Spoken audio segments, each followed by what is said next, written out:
Yeah, when it first came on, I was walking around, I was doing this, and then I realized, no, that's Spider-Man. That's wrong. No, no, it's just get over here. Hold up, little buddy, what is you doing? Finna go hard, hard, hard. Ice on my neck, ice on my wrist. That for the squad, squad, squad. Know they gon' hate, do what I tell them. Hey everybody, it is Leise Winnie. I normally don't do this, but I do movie reviews of movies from my childhood. I don't like remakes, but I was excited to see Mortal Kombat because, as I just mentioned, I grew up on Mortal Kombat. I used to play this game religiously. I loved it. Me and my sister played this game all the time. And when they came out with the movie that came out in 95 or 96, the original, let me tell you, I was like, I gotta go see this. I have to see it in person. And that is exactly what I did. And I absolutely enjoyed it. Okay. Now, so I want you to know off the bat, I have not read the Mortal Kombat when it was in Britannica, I guess, back when we had those. I didn't read it. So I don't know what hospital Jax was born in. All right. I don't know what Scorpion's favorite food is. I don't know. So don't really shoot it. Know that Scorpion actually came from the bougie. No, I didn't. Okay. I just played the game. So I'm telling you this for my opinion of the movie I just fucking watched.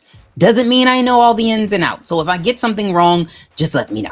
Okay? But this film came out and I had to watch it. Okay? Now I saw the trailer and I was like, piqued my interest a little bit. I said, okay, Scorpion's outfit's a little bulky, but we can fucks with this. We can fucks with it. I said, Scorpion's a little older than I thought he was, but that's fine.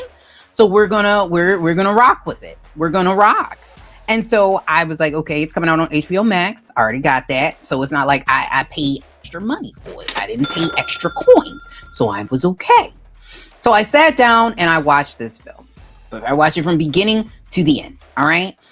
And I will tell you the good and the bad and the ugly in my perspectives. Now, I watched this and the best part of the entire film to me was the title sequence. So when the original Mortal Kombat sign came up, I said, yes, they didn't change it. They didn't add glitter to it. Like they just kept it original. Best scene in the whole film.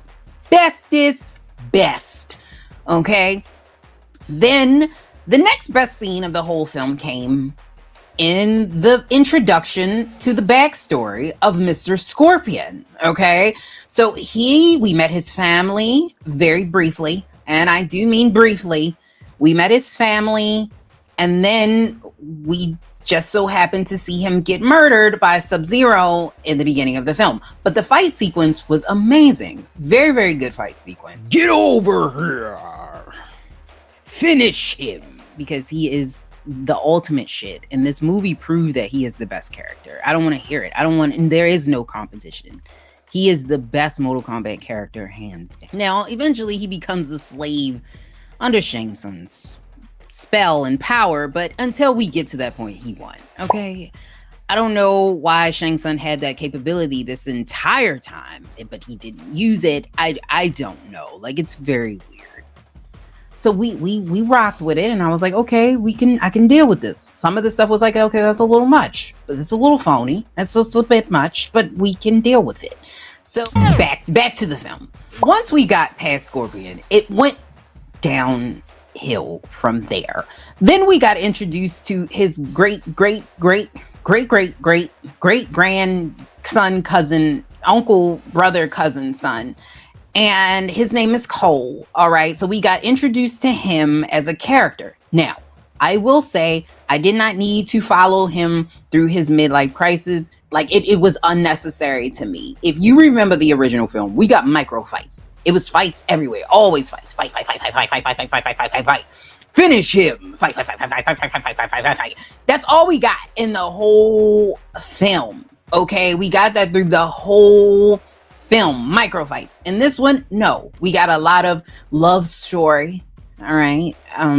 We got a lot of, this is what you should do. This is how we got here. This is why. Like, if you got to keep explaining to us who all these characters are, maybe you shouldn't introduce them all in this film. And then some of the original characters made an appearance. So we got Miss Sonia Blade. This time around, we did get a more realistic version of Sonia Blade. She was an actual person and not a prop because I felt like she was a prop in the original film.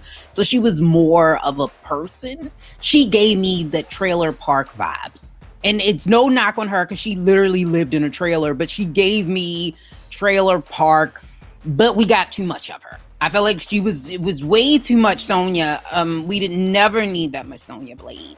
And then we got introduced to Jax, but Jax really didn't play a major role in the original Mortal Kombat. So I guess this time they were like, yeah, we're gonna give Jax magical metal arm. I didn't know he magically made his arms pop in. I like baby teeth. Like, what the fuck? Like, why? What? No!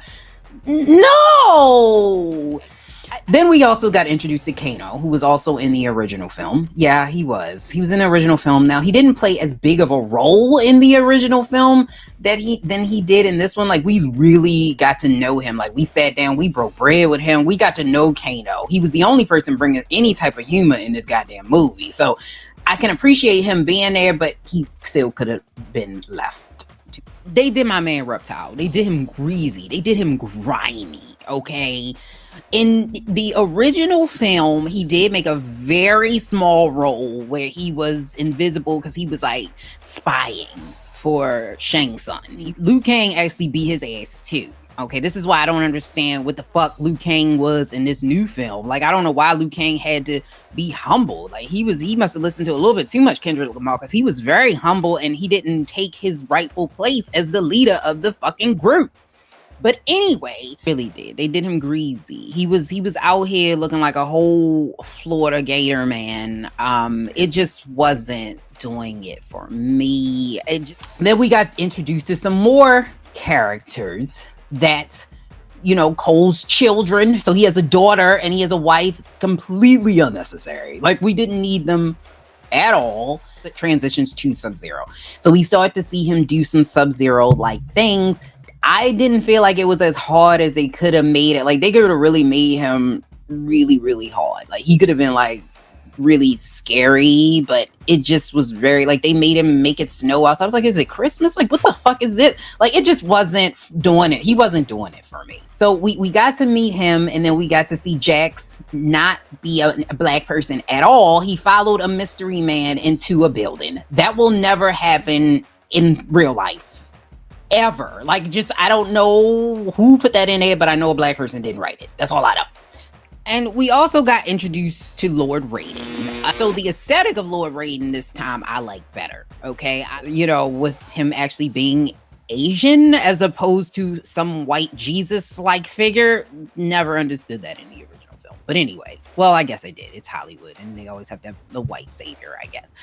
It was a lot of stuff going on in this film that just didn't need to be there. Like, because you know how when Sonya Blade came back and her powers just worked, like she didn't have to figure this shit out, it just worked. Why didn't that happen with everybody where their powers just worked? Like, it just worked the whole time. Like, you didn't have to figure it out, and we had to go through them and talk to them, go to the therapy session, and it was like we no. And also Shang Son, I did not like him. I felt like, so the original Shang Son was the shit. Okay, he was not to be fucked with. He was not to be played with. His voice made you go woo. Like, he was the shit.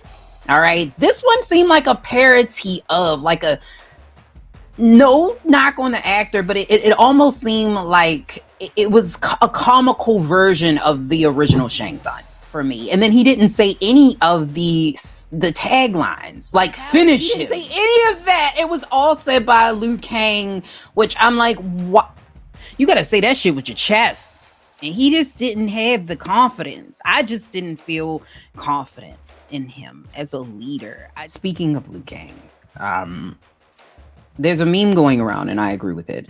My name is Leise Winnie, and I approve this message. That I don't know who the fuck that was, but that wasn't a Liu Kang they introduced to us. Yes, our Liu Kang was still trying to find himself. Yes, he wasn't there yet. He had some shit to work out. That's fine. Everybody loves a protagonist with some shit to work out. But he was harder. Like, he really could get shit done. Like, I had confidence that he could be a leader, because Liu Kang was the leader. And this one, I don't know who the fuck the leader was. I don't know who it was. I'm assuming it was Cole. I'm not really sure. Like, they hadn't figured themselves out yet. I don't know. Like, they had to assemble like the Power Rangers to get shit done, and I just couldn't fuck with that because the originals didn't need to do that. They just fucked people up and moved on. Like, they ain't need to be in a team. You know what I mean? They wasn't in a team. Like, they didn't have to. I really thought it was a Mighty Morphin Power Rangers in this bitch. Like, now they did add in some of the fatality moves from the game into the movie, which also was unnecessary. Like, it was not needed.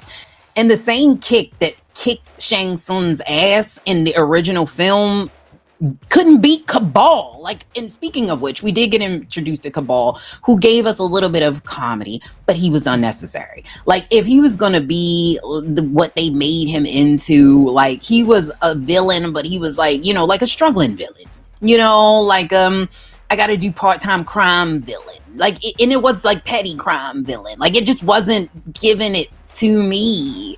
They had a couple other characters in there. I couldn't tell you their names because they stayed in the film for all of 2 seconds and then they were dead. We also seen Goro. Goro made an appearance in this film. I don't know if he was an animatronic in the last film. It did give me like Teenage Mutant Ninja Turtle vibes, but I could feel it was more real than this because they used computer animation in this one and it just didn't do it for me. And this was another scene in this movie that was completely fake. It was just, we knew this shit was never going to happen. And that was when the wife, instead of running, she just stood there. She just stood there, you know. And then eventually came and helped him to fight a 12-foot green man with 4 arms with her daughter standing right there. Like, no. We know that. No. That would happen absolutely nowhere. Now, I'm a Scorpion girl through and through. He's always been my favorite character. Every time I play Mortal Kombat, even to this day, it is always Scorpion. He does it for me. Like, you got Hellfire. Hell is hot. At least that's what they had told us, that hell was hot. Like, the Hellfire got to be more than the Satan ice. I'm just saying, like, it's got to be more than the Satan ice. So I would assume that, you know, he could just listen. You could have had him retired. He could have been selling water bottles when you was finished with him. But no. You know, you want to stop forest fires like Smokey the Bear. Like, what is going on, Scorpion? Why did this shit take so long? I just couldn't understand. I also don't understand why Scorpion family was dead, but Cole family was alive. Like, I don't like, shouldn't they have been dead too? They was frozen for a while. It took him a while to figure that shit out. Like, it was a whole long time. And this whole time he could absorb powers like fucking from the X-Men or some shit. But this motherfucker couldn't beat Melina. Well, like, none of this movie made any sense. Like, none of it made any sense. Yeah, and in the fact, because they made these characters seem invincible to beat, which is crazy to me, because in the original film, if I'm not mistaken, Liu Kang beats the fuck out of Sub-Zero, okay? And then we see Johnny Cage beats the fuck out of Scorpion, and neither one of these characters, like, they didn't have powers. Like, I don't know, they gave them this extra zhuzh, but in the original film, they didn't have fire. They didn't have fireballs. They didn't have circle rings. They didn't do none of that. They just was beating people ass off of pure just adrenaline, okay, and coffee. So I don't know why this film made them seem worse than the original film, because they actually had powers, but it did. It was like, it was unnecessary. I was disappointed by it. I was saddened to see what they had done to these characters. Like, they made them weaker. Like, Scorpion got killed in the woods by Johnny fucking Cage. His power was Instagram. Like, he died a robotic screaming death in the woods by a social media influencer. But yet in this film, they made them seem impossible to beat. Other than that, I am going to give this film, I'm gonna be nice. I'm gonna give this film a C minus. Why would y'all give us a backstory film?